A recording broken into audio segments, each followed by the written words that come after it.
So, hello everybody, and welcome to this film club discussion organized by SAPAN, the South Asia Peace Action Network. My name is Ekta Kapoor. I run a digital magazine called eShe, and I've been associated with SAPAN since its launch in 2021. Today, we are discussing a film called After Sabeen, directed by Schokofeh Kamiz.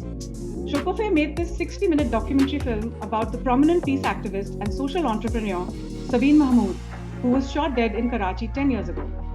The film features Sabeen's inspiring mother Mahenaz, who was wounded in the attack that killed Sabeen.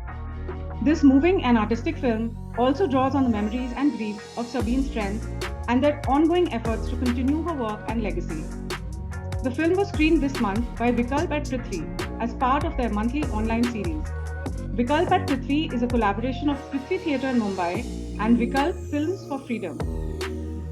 Schokofeh Kamiz was born in Tehran and now lives in Berlin. Her work moves fluidly between image and story, drawing on a background in journalism, photography, and film. She explores the space between political social narratives and personal realms, primarily through quiet observation. And this film, I think, is really an example of that. So thank you, Schokofeh, for your work, for making this film, and for speaking with us today. Thank you for having me. Thank you.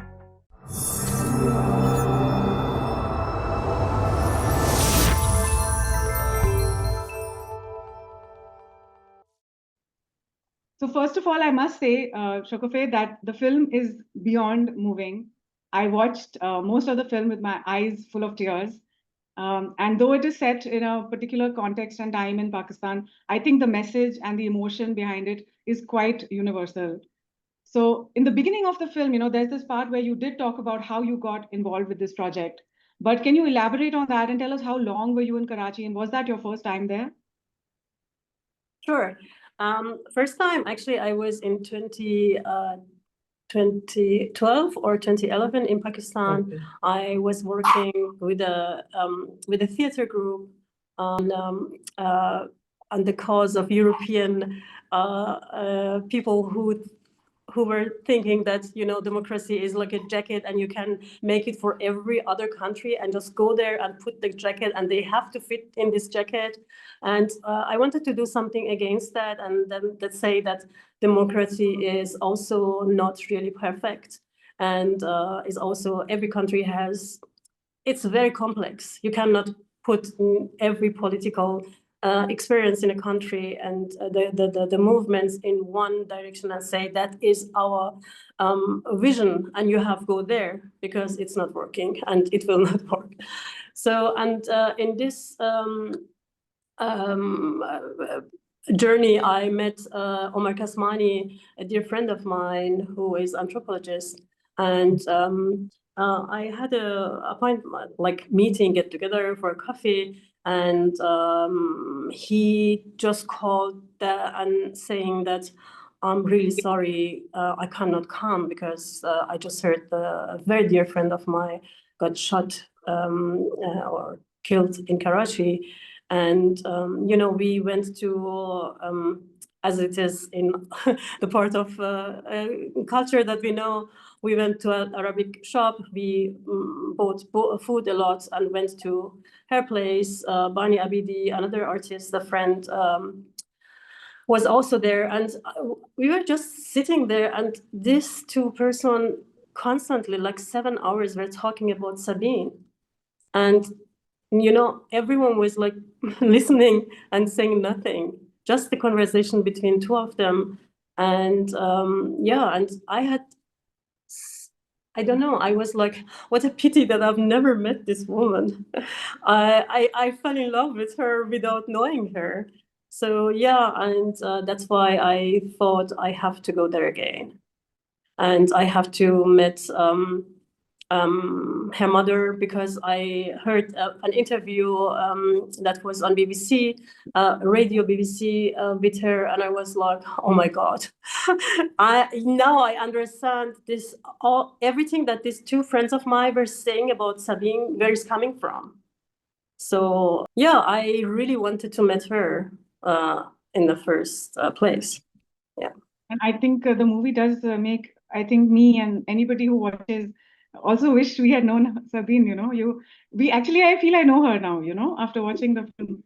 I feel that connection, and it's coming out through her absence. Exactly. She's only featured in the first few seconds. When you're showing that video clip, and in the rest of the movie, she's not there at all. But she's so there. Her presence is so palpable. So Definitely. how many years did you spend on making this film? 4 to 5 years. So should I answer it in details or just that's enough? So how big was your crew, and how did you finance the whole thing? Yeah, that's very interesting that you're asking because there was no crew. It's just me. Oh, wow. I directed, I captured, I was sound person, I edited, I did everything myself. Wow. And yeah, and I also financed it myself. So I Okay. was working my day work and putting everything I earned to that film. So So yeah, this was your junoon, this was your obsession. exactly. So yeah, I'm feeling very emotional to know that Mahenaz is in the room today.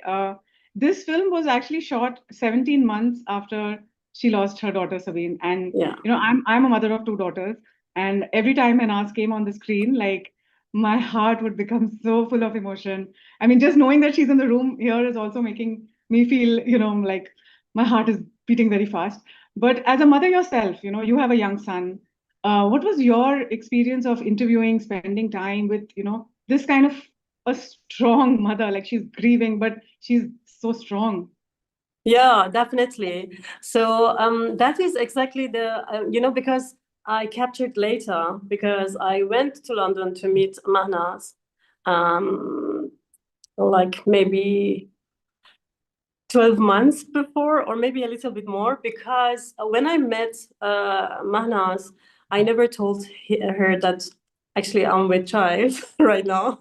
I was 3 months pregnant, and I didn't want that she's making any decision because she feels, like I have to do it. The poor girl is coming here pregnant, and I say no.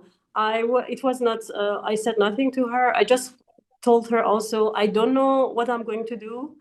I don't have money. I don't have any agenda. I don't have any concept. But I really want to make this film. So, and I think that was, and in film you will see Sima Khala is a very, like the person, that they are so good together. And Manos and Sima like looked at each other and said, "Okay, we will talk and come back to you." And I was like, "Okay, if you want, we can have the first conversation tomorrow." And we met, and I didn't use the material back then in London because it was off for me. I really wanted to make the documentary in Pakistan. So that's why I got very, like I was too big to go to, like I was very pregnant and then giving birth. And yeah, and I went again when I gave birth to my son. I went to Pakistan and to Karachi, like maybe not. I didn't go for one time, like 2 months. I went maybe 5, 6 times, and because I really wanted to observe. I didn't want to go and capture and come back and say, okay, I know everything. I want to do the film. So the Pakistan issue is very complex. We cannot just, and I worked many years as journalist, and I didn't want to do journalism. I didn't want to come Iranian, born in Iran, living in Germany, going to Pakistan, making a film about the politics in Pakistan. It was, like I couldn't see myself at this point. My point was that as an Iranian, that Balochistan is something a common issue for us, cause for us. I'm also a person who is asking what is going on in Balochistan. So and yeah, I saw it as my duty to go and I really wanted to know who was Sabeen. That everyone is talking about her, and like people, I don't know. To everyone I was talking, it has something to say about Sabeen. Even it was like maybe subtle, maybe small, but it was something. And I was thinking that is the life actually I want to live. You know, not doing big stuff, small, small, small, but a lot that you really change something from the inside. And I think that was Sabeen, and that was because of that she was so important to many people and dear to many people, because she was not staying there and say I know everything better or do whatever. She was just living her idea. And I think that comes across in the film, you know, in those little poems that you've put in the middle. And it's really coming across that everybody felt she's looking at them or she's talking to them. So she really had that heart connection with every person she seems to have interacted with, you know. It's a very special life who can really be able to do that. Definitely. So what was the most challenging part of the film direction and the production for you? I cannot say challenging, but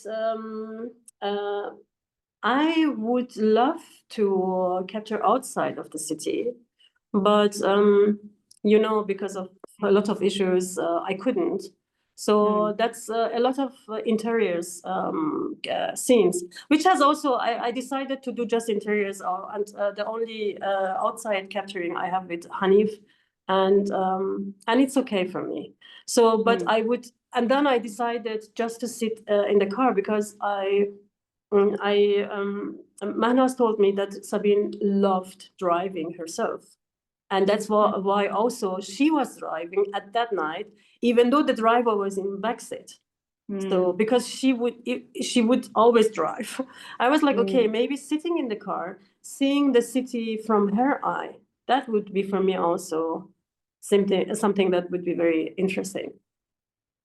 Yeah, and also time, of course, you know, like all of us were busy, and I would love to have more conversational settings, like Mahnaz and her mother. So, but unfortunately, because everyone was very busy, and you know, yeah, that it didn't work out. But yeah.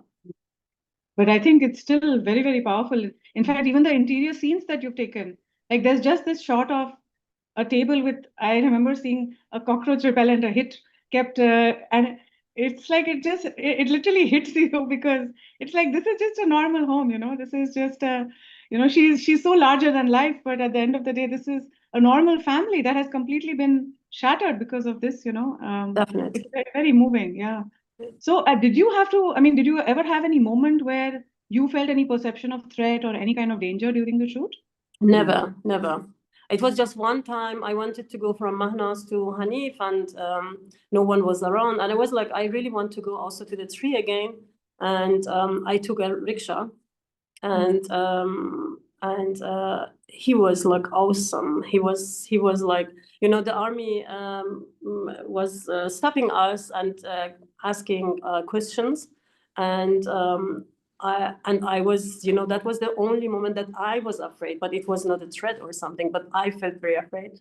So, and the rickshaw driver, you know, just told me, you know, say that you're not from here and you don't speak Urdu, just let me do it. And I was sitting there, and they took my mobile and had a look into the mobile, and saw that really I'm not from Pakistan and I'm from Germany, and my mobile is not working at all. I didn't know why I had with me. So, but it was life-saving, and that's why they thought, okay, I'm a tourist and I'm just, you know, capturing something, because I had my camera in my hand. So yeah, that was the only time.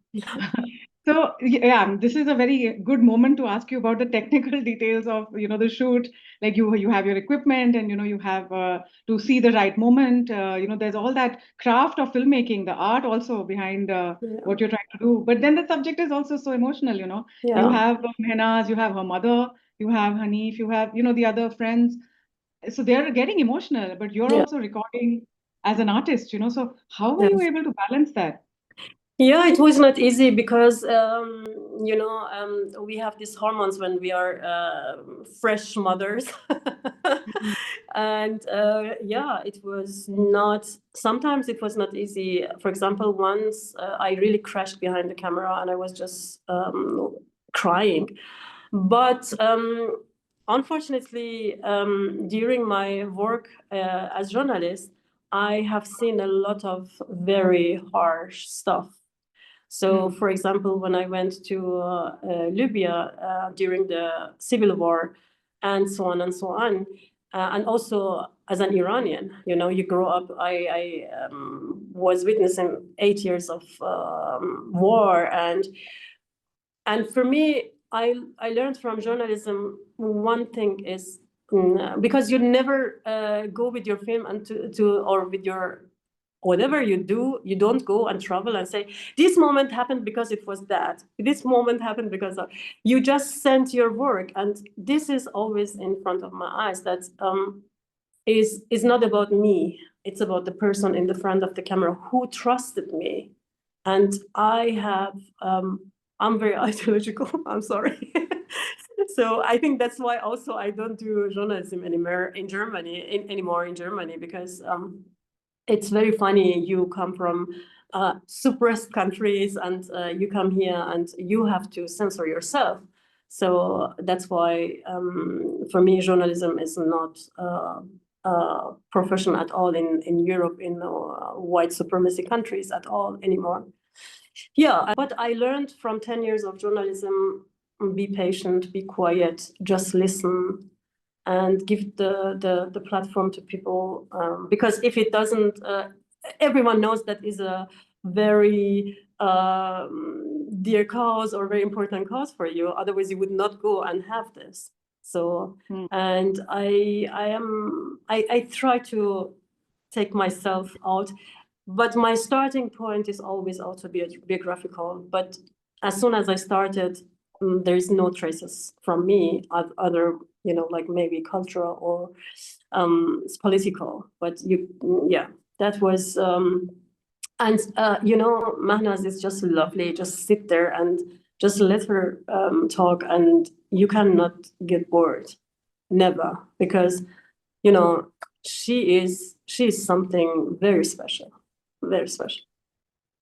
Yeah, we can see that. I think I don't think anybody who has seen this film, and I urge everybody to see this film, you cannot be left unmoved by Mahenaz, for sure.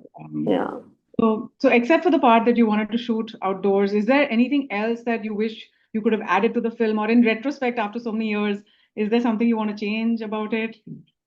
No, not at all. I mean, that is this film at this moment with everything that I had and I put emotionally or financial-wise, I put into the film.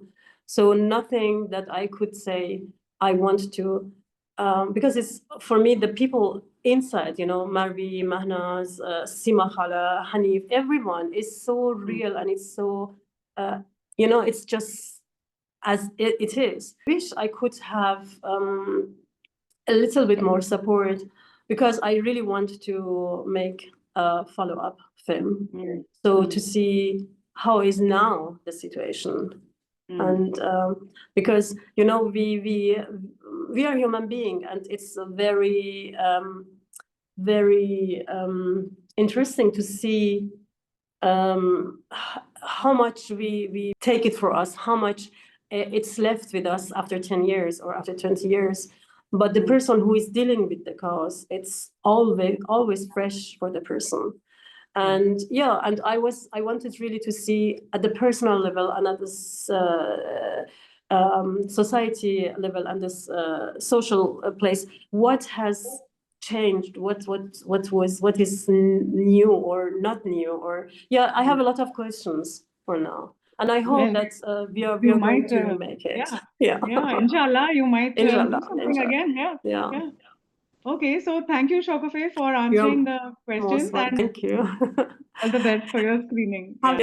Thanks, Schokofeh. Bye.